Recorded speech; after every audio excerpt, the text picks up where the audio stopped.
جد على حبيبنا وشفينا وقرة أعيننا محمد وعلى آله وصحبه أجمعين. سبحانك لا علم لنا إلا ما علمتنا إنك أنت العليم الحكيم.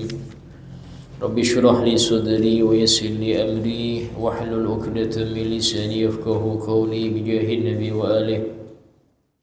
قال الله تعالى وقل رب زدني علما.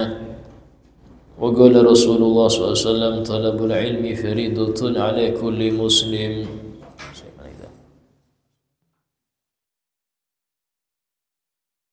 Sampai mana? Dari awal.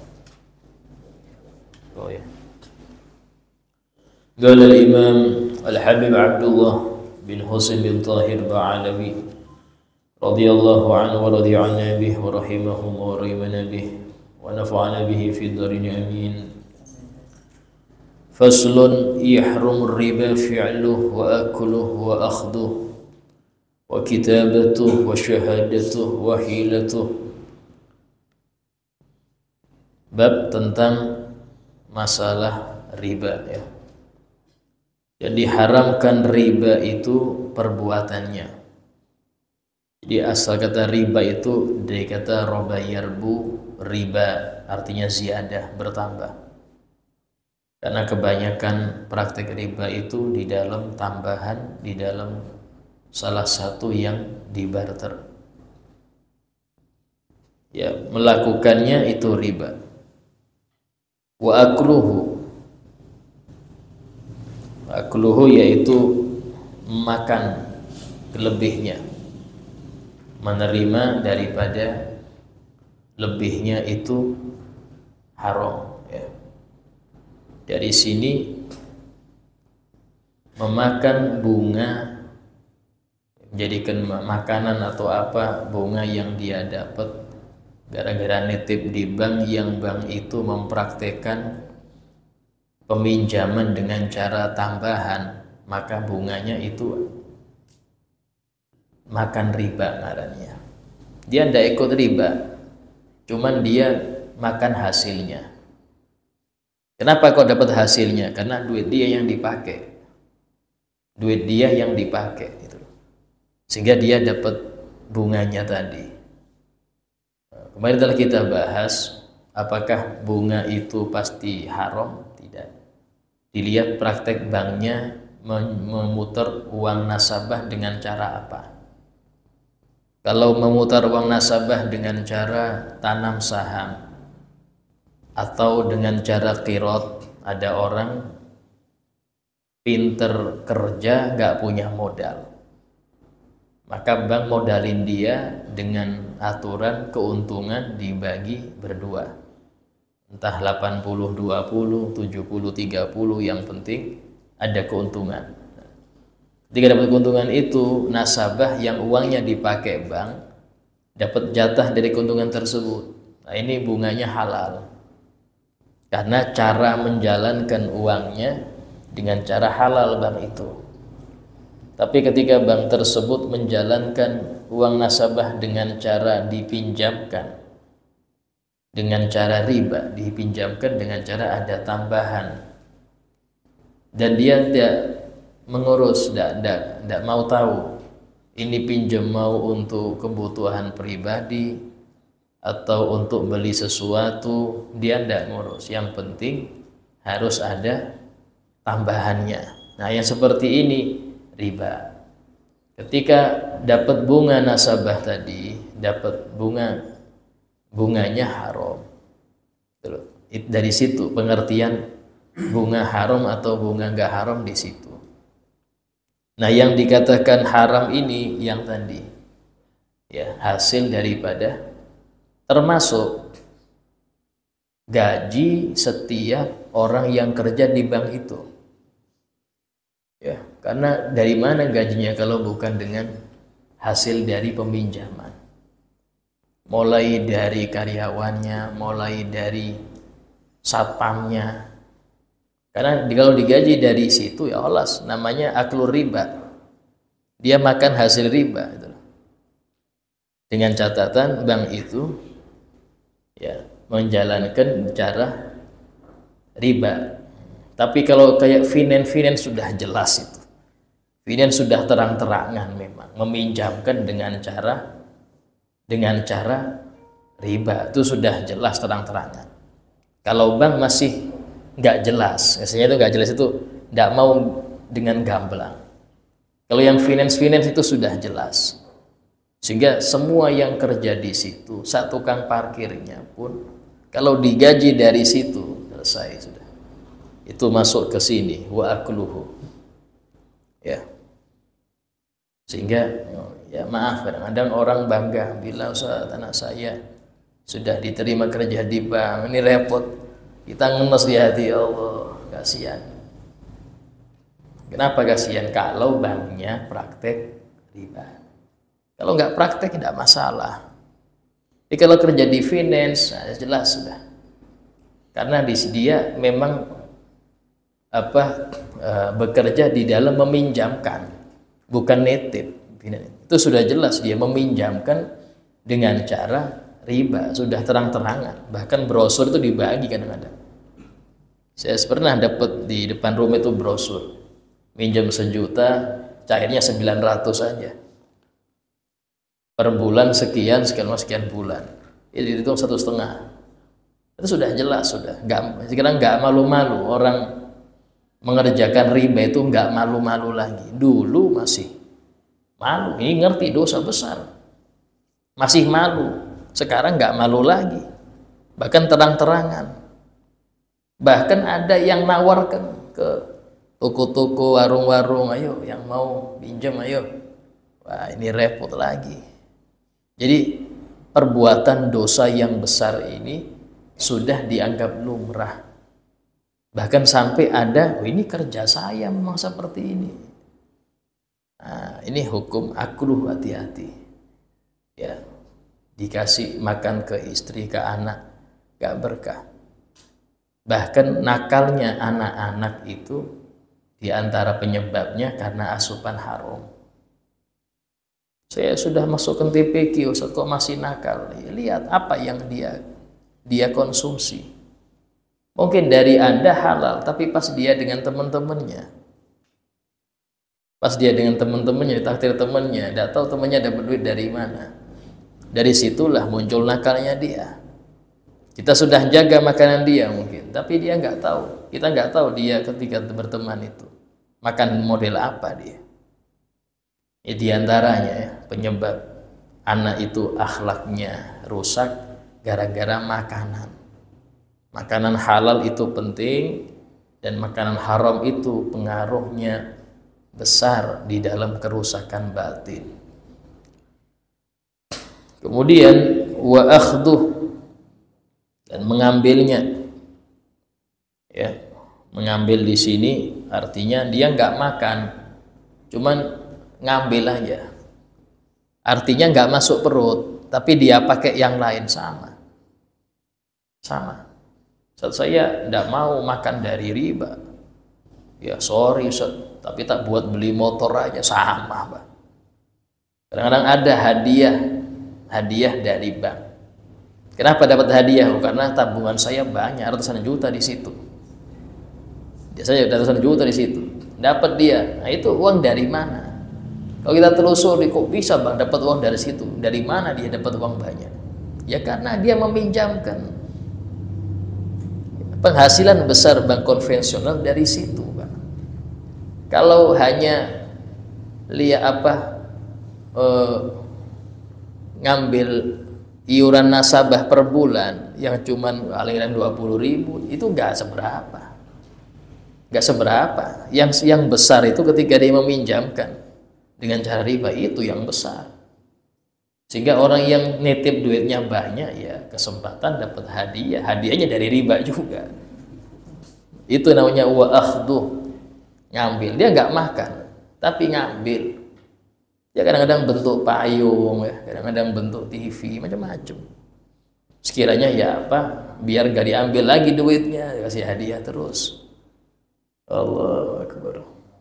Kadang-kadang sebagian orang itu mikir gini, ini saat saya punya duit 100 juta, kalau saya modalkan untuk kerja bisa untung bisa rugi. Tapi kalau saya taruh bank pasti untung terus.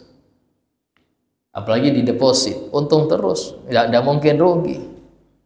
Biar aman taruh situ. Dia nggak ngerti duit dia diputer, bukan diputer untuk kerja, tapi dipinjamkan. Secara nggak langsung dia membantu kemaksiatan. Wala ta'awanu 'alal ismi wal udwan. Janganlah kalian saling tolong-menolong dalam perbuatan dosa dan kedzaliman. Masuk situ dia. Jadi dia kalau mau bertanya kepada guru atau ulama, pasti langsung itu haram, nggak boleh, karena tambahan. Yang Anda dapat itu tambahan dengan cara riba. Nah itu. Sehingga apa? Bertambahnya duit secara nggak logis itu harusnya perlu kita teliti. Kok bisa duit saya bertambah terus?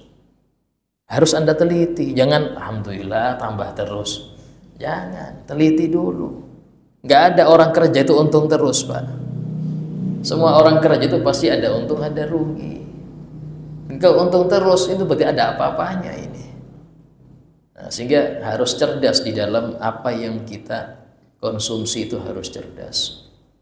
Disebutkan oleh Sayyidina Umar bin Khattab, beliau mengatakan, kami tidak menilai orang itu ahli ibadah dengan banyaknya sholat malam dia, atau banyak dia baca Quran, bukan. Tapi kami menilai seseorang itu ahli ibadah ketika dia teliti dengan apa yang masuk ke perutnya. Oh ini ahli ibadah bener ini, kenapa? Teliti betul dia. Kerja yang halal itu teliti dia.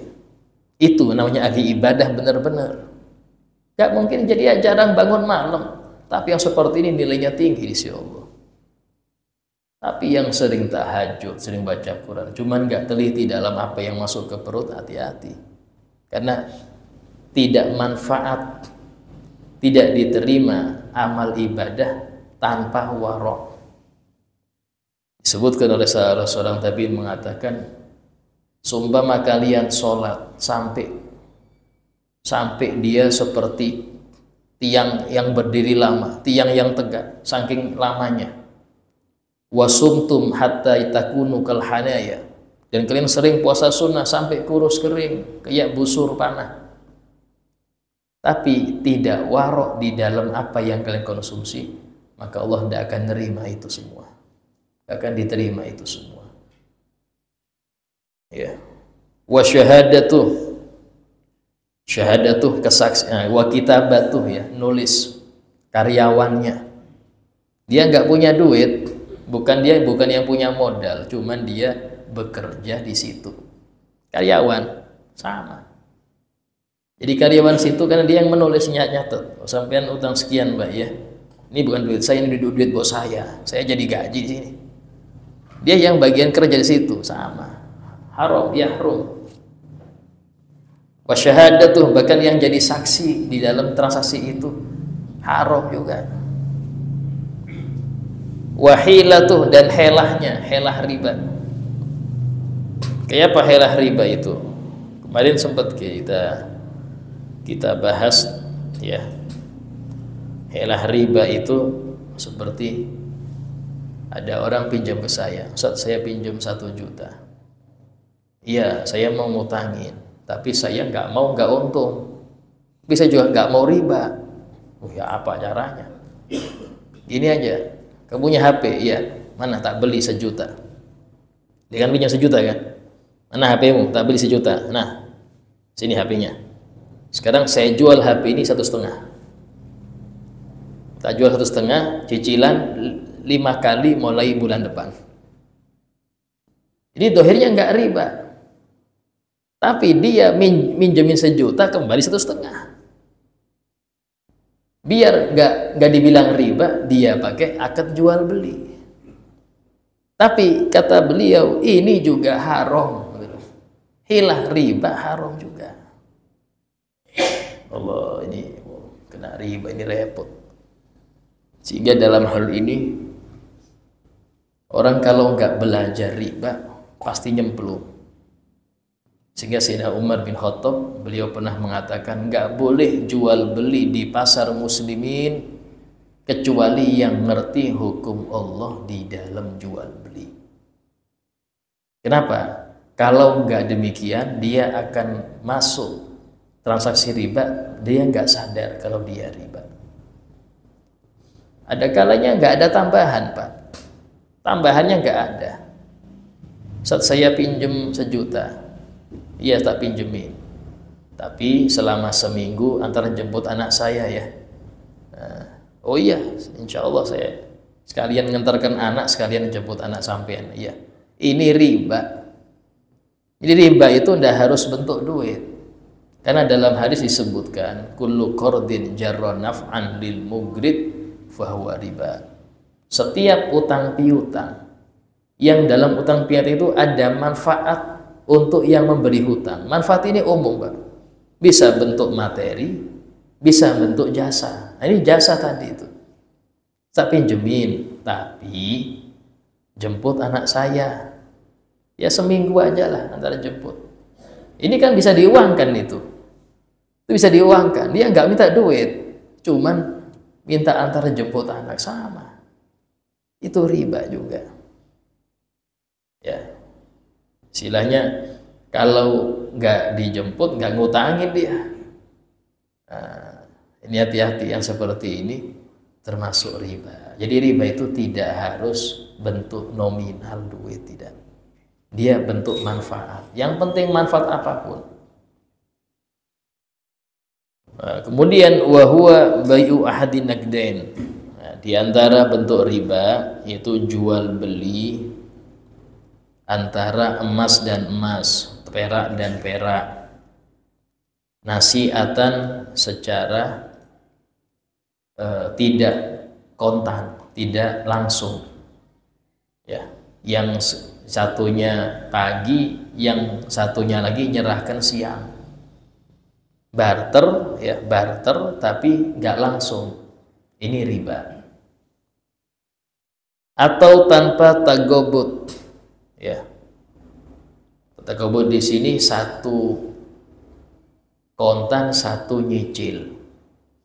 Satu kontan, satu nyicil. Saya tuker ya 1 kilo beras saya dengan 1 kilo beras Anda, ya. Tapi yang satu 1 kilo langsung, yang satu setengah kilo sekarang, setengah kilo besok. Ini masuk riba. Kalau barter. Tapi kalau kita beli bukan barter, saya beli pakai uang, tidak apa-apa. Sampean beli beras, uangnya nyicil, tidak apa-apa. Ya, sampean beli beras, uangnya nyicil, tidak apa-apa. Kenapa? Karena bukan barter. Dan barang yang bisa kemasukan riba itu 3. Emas, perak, makanan. Emas, perak, makanan. Makanan ini semua yang bisa dikonsumsi. Mau itu beras, makanan pokok, lauk pauk, buah-buahan, sayur-sayuran, bahkan obat, ya obat itu masuk, bisa kemasukan riba. Ya. Sehingga di sini biar kita selamat, jangan barter di 3 benda ini. Barter emas, perak, atau makanan. Jangan barter, usahakan pakai duit aja. Kalau ada lebih di salah satu nggak apa-apa. Kalau satu kontan, satu nyicil nggak apa-apa. Ngambil sekarang, bayarnya besok nggak apa-apa. Kenapa? Beli. Tapi kalau barter bahaya. Barter bahaya, bisa masuk riba. Jadi 3 riba ini ada di dalam 3 hal tadi. Riba yang terakhir, nah ini baru al-ghurr, riba dalam utang piutang. Itu yang sering terjadi, yang nomor terakhir ini. Kalau 1, 2, 3 sudah jarang, Pak, karena kita rata-rata pakai duit belinya. Ya, jarang pakai yang barter, itu sudah jarang. Yang sering ini nomor 4 ini loh. Yang banyak terjadi masyarakat itu nomor 4. Au bijinsi kadalik, atau dengan sejenisnya tapi mutafadilan. Mutafadilan ini ada yang lebih, 1 sekilo, 1 sekilo 1/4. Barter beras, ya walaupun dari si harga sama, Yang sekilo seperempat ini jenisnya mahal, kayak rojo lele seumpama. Kalau yang sekilo, ya yang sekilo mahal, yang sekilo seperempat murah. Secara harga sama, tapi tetap nggak boleh kalau barter harus ukuran sama. Kalau barter nggak lihat harga, yang penting ukuran sama. Itu kalau barter. Nah, kalau sampean meras diwikan, ya jangan barter, pakai duit aja. Ya. Kemudian wal mat'umat ba'dihha bi ba'din kadzalik. Demi juga makanan sebagian dan sebagian yang lain. Beli emas nyicil nggak boleh. Saya pakai duit Ustaz. Loh, duit itu duit kertas itu senilai emas. Duit kertas itu senilai emas. Karena itulah duit kertas itu wajib dizakati gara-gara dia sama dengan emas. Sehingga membeli emas kayak jual emas dengan emas. Kayak itulah tidak boleh dia itu dengan nyicil, nggak boleh, karena masuk riba nanti. Ya. Kemudian selesai membahas masalah riba, kita membahas transaksi yang dilarang. Wa yahrumu bai'u ma lam yaqbidhu. Diharamkan menjual sesuatu yang belum dia terima. Dia membeli, ya, belum nerima, dia jual lagi ke orang lain. Sehingga nanti, Pak, saya kirim ke sampean, ya nggak usah, kirim ke situ aja, sudah saya jual ke situ. Nggak sah. Apa bahasa kita itu? Dropship kah? Iya. Dropship, betul, dropship. Saya nggak tahu istilah itu.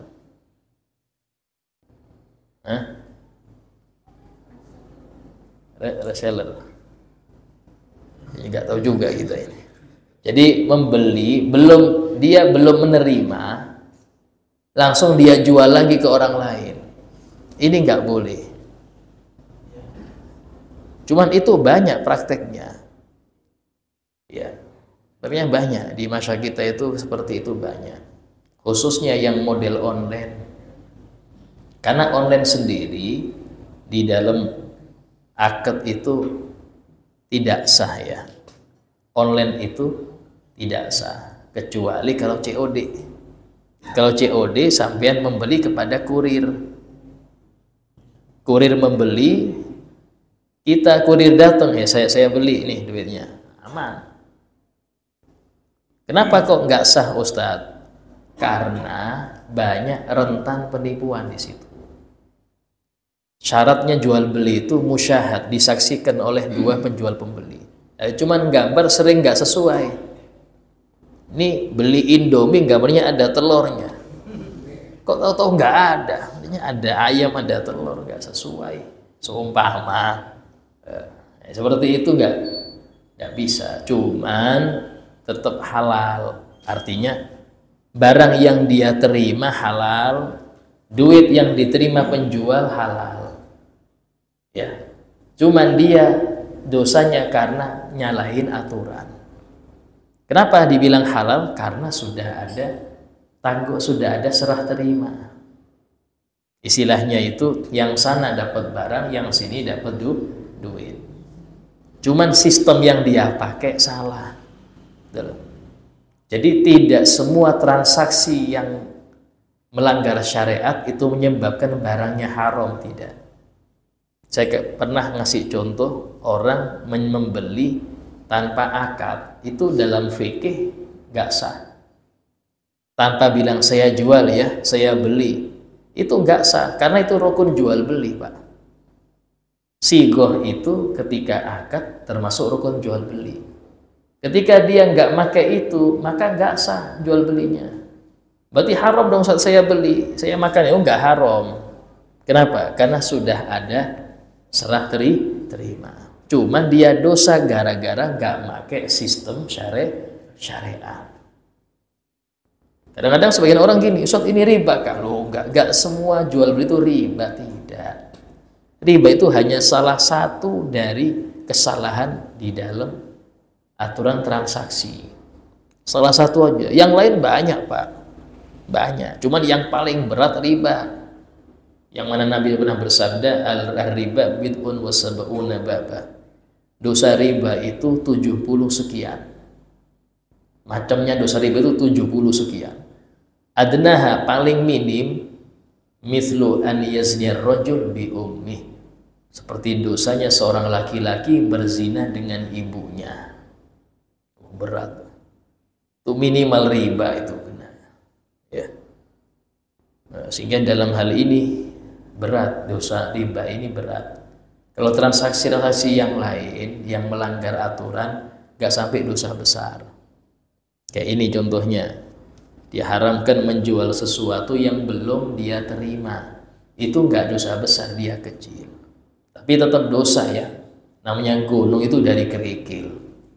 Gunung itu dari kerikil. Oh gampang, masih kecil asal. Setahun jadi gunung itu, Pak. Hati-hati. Nah, kemudian wallahmi bil hayawan. Ya, tidak boleh menjual barter daging dengan hewan hidup. Kenapa? Karena hewan hidup rentan mati. Kalau mati jadi bangkai. Yang daging sudah halal. Daging halal. Pertama, itu. Yang kedua, ini daging murni. Hewan banyak tulang. Ada tulang, ada kotorannya. Kalau itu ditimbang, ayo, ini 10 kilo. Yang situ 10 kilo juga. Apa hewan 10 kilo ini? Ayam mungkin, ayam berapa ekor ya hidup. Sama daging ayam murni 10 kilo, nggak boleh. Kenapa? Karena ayam rentan mati. Bisa kena penyakit jadi kurus, bisa lebih gemuk, macam-macam. Kalau daging nggak berkurang, nggak bertambah. Terus ini campur tulang, yang ini tidak. Nah di situ nggak, karena nggak jelas di situ diharamkan. Ya. Dan ada orang, Ustaz saya nggak mau kurban kambing, Ustaz. Saya mau bagi-bagi daging aja yang seberat kambing itu. Apakah sama dengan kurban? Tidak. Karena kurban itu nyembelih, bukan bagi daging. Jadi intinya ibadah kurban itu nyembelihnya, bukan bagi dagingnya. Karena itulah sah kurbannya orang yang dia ini nyembelih di hari-hari yang sudah ditentukan, ya. Hanya sedikit yang dia bagi ke fakir miskin, sisanya dia simpen, sah. Cuman ya tadi pahalanya nggak banyak. Tapi kalau dibilang apakah batal kurbannya? Tidak. Karena intinya kurban yang penting ada yang dikasihkan ke orang fakir. Ada itu nggak ada patokan. Mau 1 kilo 2 kilo sisanya disimpan, terserah dia. Aslinya dalam aturan fikih seperti itu. Bukan bagi-bagi dagingnya, ibadahnya. Bukan di situ.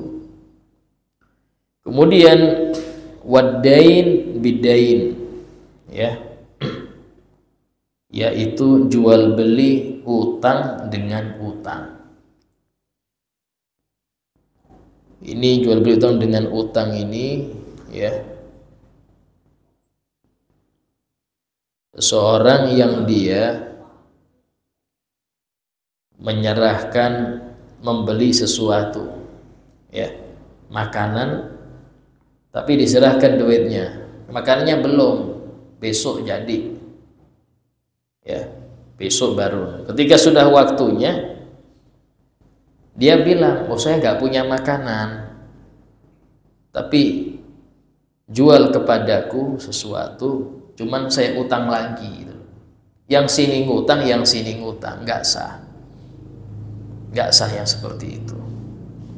Tapi kalau mindah utang nggak apa-apa. Ada seseorang budi lah, dia utang sama saya 1 juta.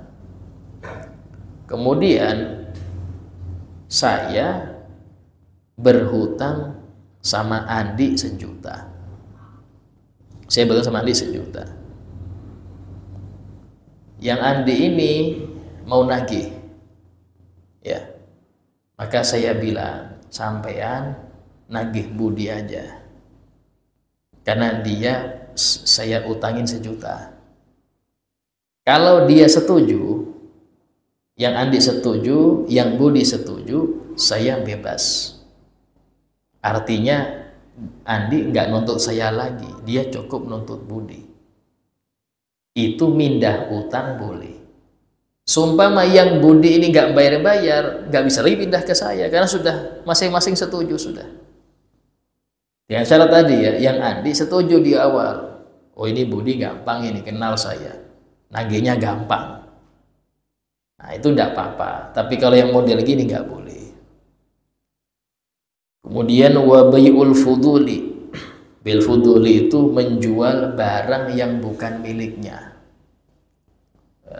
Ya nggak boleh jual barang yang bukan miliknya, kecuali dia diizini oleh pemilik, namanya wakil. Ya wakil nggak apa-apa menjual barang. Saya nyuruh orang tolong jual ini, sah, nggak apa-apa. Cuman bagaimana dengan harga?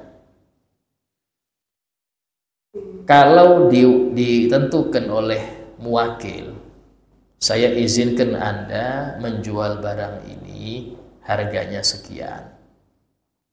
Nanti sampean saya kasih. Maka ini yang wakil ini nggak boleh dia merubah harga. Karena merubah harga bisa memperlambat lakunya barang tersebut. Sementara dia sudah dapat jatah kalau itu laku. Kalau laku tak kasih sampean. Cuman harganya ini segini ya, jangan dirubah. Nggak boleh dirubah itu. Tapi kalau saya bilang, ini dari saya segini, terserah sampean mau jual berapa. Model makelar, Pak. Ya, ada orang makelar mobil nih. Ini mobil tolong jualin, dari saya sekian. Terserah sampean mau jual berapa, pokoknya saya ngambil sekian. Itu silahkan, bagi dia bermain harga di situ. Makelar itu dia bermain harga. Ya, bukan barang dia, cuman dia bisa, oh ini di pasaran bisa lebih mahal nih. Itu bisa dia di situ, ngambil untung bisa. Tapi yang punya barang tidak perlu lagi ngasih jatah ke dia. Karena dia sudah ngasih harga, terserah dia mau nambah berapa. Itu namanya akad di dalam fikih jualah namanya. Kalau tadi itu wakil, wakalah, ini jualah. Dua-duanya sah di dalam syariat. Yang nggak boleh ini menjual barang orang lain tanpa persetujuan dia. Tapi kalau seumpama barang itu nantinya milik dia, itu kayak apa? Contoh, jual barangnya ayahnya, yang mana nanti seumpama ayahnya meninggal, dia warisin juga gitu loh. Dia pewaris tunggal. Hukumnya bagaimana Ustadz? Kalau seumpama pas terjadi jual beli itu sang ayah masih hidup, gak sah jual belinya. Tapi ketika pas jual beli itu, di waktu jual beli ayahnya sudah meninggal sebelum akad, hukumnya sah. Walaupun sang anak nggak ngerti kalau si pemilik meninggal. Kan langsung ke dia berarti miliknya itu. Itu barang yang awalnya milik ayahnya, milik dia jadinya. Karena dia pewaris tunggal. Cuman dia nggak ngerti kalau sang ayah wafat, maka sah hukumnya. Itu kalau seumpama barang itu nantinya jadi milik dia. Karena itulah di dalam hukum mencuri. Seorang anak mencuri duit ayahnya, gak dipotong tangan. Karena di harta ayah ada hak anak. Walaupun masih buram, yang mana hak anak itu.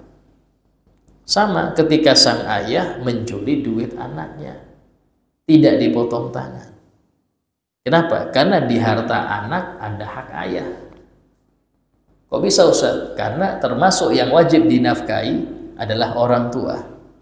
Jika orang tua nggak mampu kerja lagi, nggak mau kerja, dan dia fakir, wajib anak nafkahi orang tua. Di sini berarti ada hak ayah di harta anak. Karena itulah nggak dipotong tangan. ketika ayah mencuri harta anaknya. Wa bai'u ghairil mukallaf wa alaihi. Insyaallah kita bahas ya jual beli yang selanjutnya pada yang akan datang insyaallah. Sebagai paripurna majelis, ada yang mau bertanya silakan tanya. Assalamualaikum warahmatullahi wabarakatuh. Bagaimana cara tobatnya kalau terlanjur jadi setelah kembali? Ya.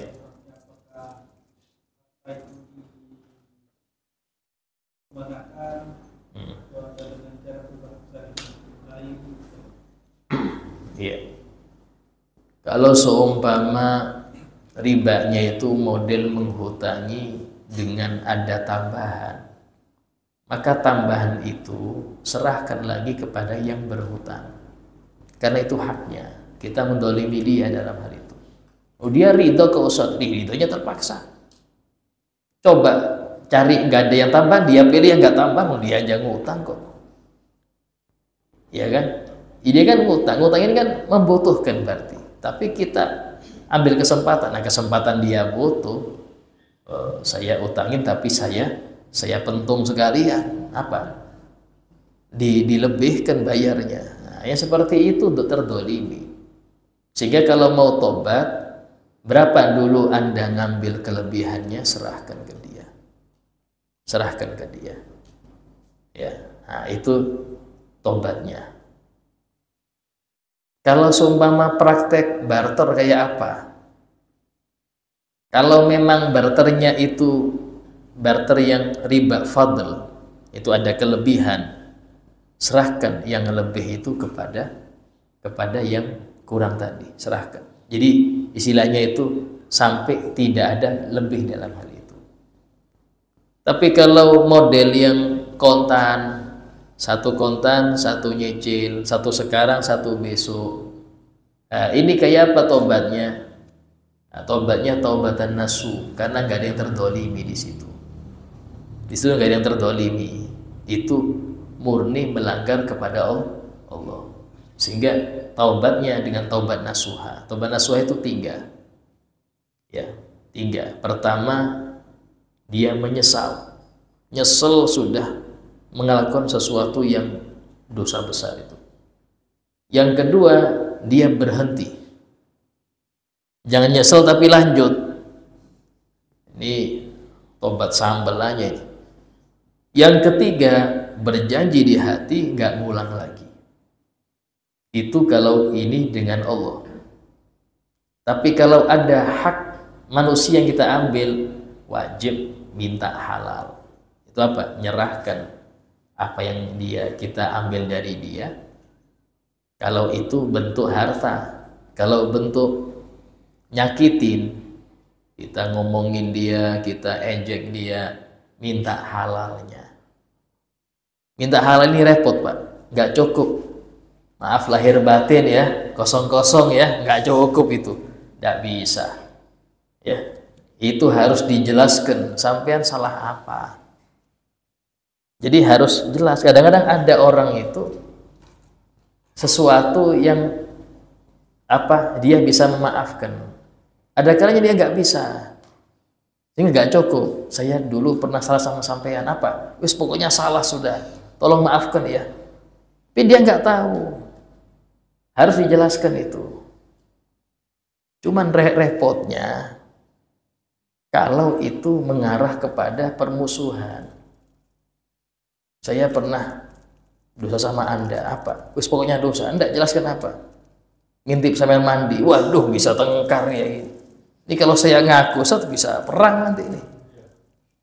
Repot lagi. Ya seperti itu kayak apa? Kalau memang menurut Anda ini kalau saya terus terang bisa berbahaya untuk nyawa saya, sumpah.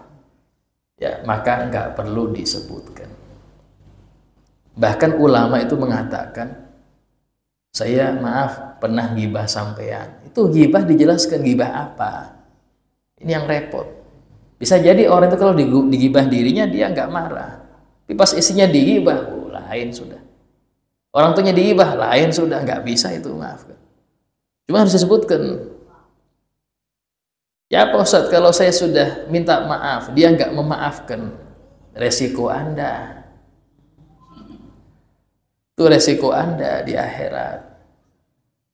Ya, yang penting kewajiban Anda minta maaf. Urusan memaafkan bukan kewajiban dia. Ya, memaafkan itu akhlak terpuji. Tapi bukan berarti wajib memaafkan, tidak. Sehingga disebutkan di antara cara kita biar nanti itu nggak banyak tuntutan di akhirat, itu sering baca istighfar khusus. Astaghfirullahaladzim li wali walidayya wali ashabil hukukil wajibati alayya. Artinya wali ashabil hukukil wajibati alayya, orang-orang yang pernah saya sakiti. Itu nanti pahala istighfar itu kalau Anda baca terus, Allah akan menjadikan istana yang Allah sodorkan untuk orang yang pernah Anda zalimi tadi. Dia dikasih istana. Kamu mau ini? Ya, ya Rob, tapi ada harganya ini. Apa harganya? Engkau aja yang punya harganya. Apa itu? Maafkan fulan. Orang waktu itu sangat pelit di dalam memaafkan. Ini dibilang yaumut taghabun, kata Al-Quran. Dzalika yaumut taghabun, itu hari saling nuntut. Kenapa? Karena yang penting selamat dari neraka. Caranya apa? Bagi-bagi dosa. Ini dosa saya ini banyak nih. Siapa ya yang mau bagi-bagi ya? Oh, yang dolimin saya. Cari, ini, kasih ini, kasih ini, kasih ini. Kosong dia masuk surga tanpa mampir neraka.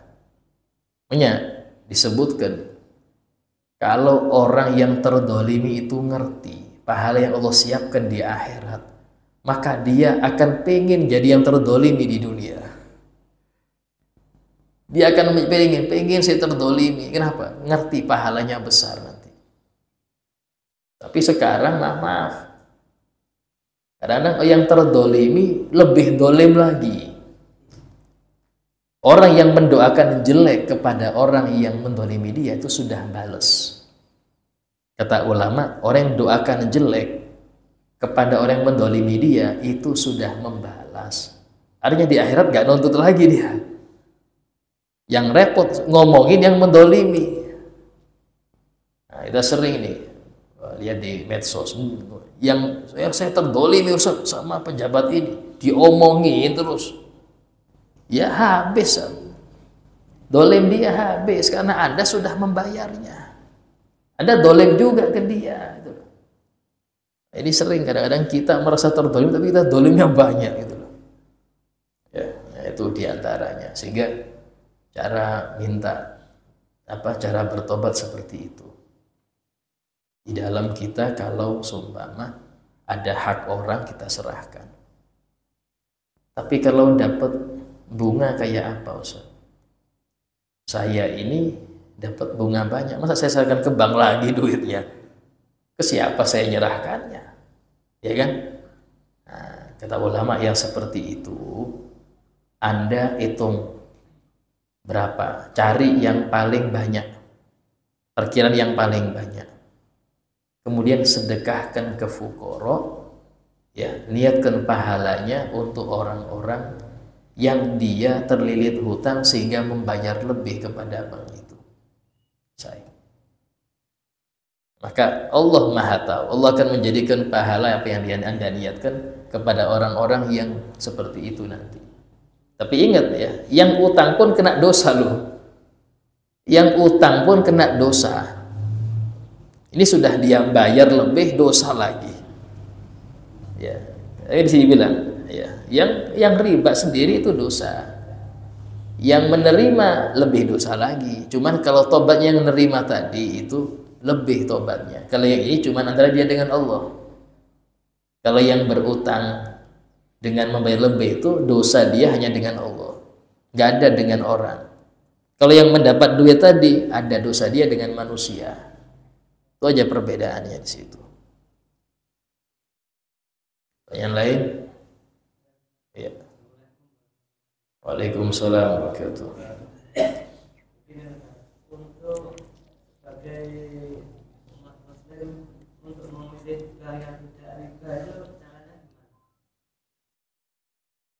Ini Bang Toyib ini nggak riba. Nah, saya pribadi tidak tahu prakteknya, karena maaf, banyak bank-bank yang konvensional berafiliasi menjadi bank syariat agar nasabah nggak pindah. Ada BRI syariat. Lah ini kalau dalamnya prakteknya sama ya sama aja. Itu yang ya saya bukan suudzon ya. Cuman di dalam kenapa kok ini muncul banyak yang syariat ini? Karena kalau nggak gitu nasabah pindah. Kalau prakteknya dia tetap seperti itu, walaupun bungkusnya itu ini sama. Karena yang kita lihat bagaimana praktek dia menjalankan uang nasabah. Nah itu. Cuman kalau memang Anda cari yang benar-benar seumpama dan Anda sudah periksa dengan detail secara dohir, saya nggak mendapatkan hal-hal yang haram di situ, silahkan pilih. Tidak apa-apa, karena fikih itu nilai yang dohir, urusan batin urusan Allah. Yang penting kita sudah ijtihad ini berusaha cari yang baik. Cuman lebih baik lagi nggak ada urusan dengan bank. Jadi orang yang hebat itu yang dia nggak ada urusan dikit pun dengan bank. Ya. Itu orang hebat, bukan yang saya punya banyak ATM, ATM ini ada, ini hebat, enggak. Itu enggak hebat. Yang hebat itu yang dia enggak ada sangkut pautnya dengan hal-hal yang berbau riba. Walaupun toh dalam hadis Nabi pernah bersabda, nanti akan datang suatu masa semua umatku kena riba. Kata sahabat, ya Rasulullah, ya apa bagi yang sudah sangat-sangat menghindar, kena debunya, kata Nabi. Apa debunya riba? Ya, baju yang kita pakai ini, Pak. Rata-rata pabrik-pabrik itu pinjam bank dulu. Baru dia memproduksi baju kayak gini, kopiah kita. Ini kena campur juga debunya, tapi ya semoga hanya debu ini nggak pengaruh di akhirat. Kena debu, tapi nggak sampai makan, kena debunya aja. Debu najis, ada kotoran kerbau kering di jalan, kena angin, debunya kena kita, itu nggak apa-apa sholat dengan kena debunya kotoran yang tadi yang berterbangan itu nggak apa-apa karena debu. Tapi kalau Anda sengaja ngambil, Anda taruh saku sini, ya najis, Pak. Maksudnya apa? Sesuatu yang tidak sengaja, kita sudah berusaha menjauh, tapi namanya hembusan angin kena juga, itu dimaafkan. Artinya mau 100% halal ini, ya kalau dibilang repot sih tidak ada repot kalau Allah berkehendak. Cuman tadi innahu layasir liman yassarahullah, itu akan jadi mudah bagi orang yang dimudahkan oleh Allah. Nah, sehingga minta kemudahan dari Allah, jangan dengan usaha sendiri, karena usaha sendiri nggak ada apa-apanya. La haula wala quwata illa billah.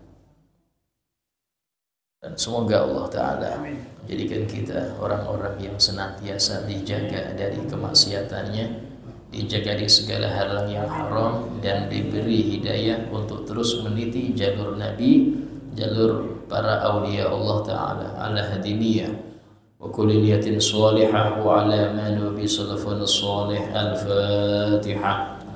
Bismillahirrahmanirrahim. Alhamdulillahi Rabbil Alamin, Ar-Rahmanir-Rahim, Maliki Yawmiddin. Iyyaka na'budu wa iyyaka nasta'in. Ihdinas siratal mustaqim, siratal ladzina an'amta 'alaihim ghairil maghdubi 'alaihim waladdallin. Amin. Doa.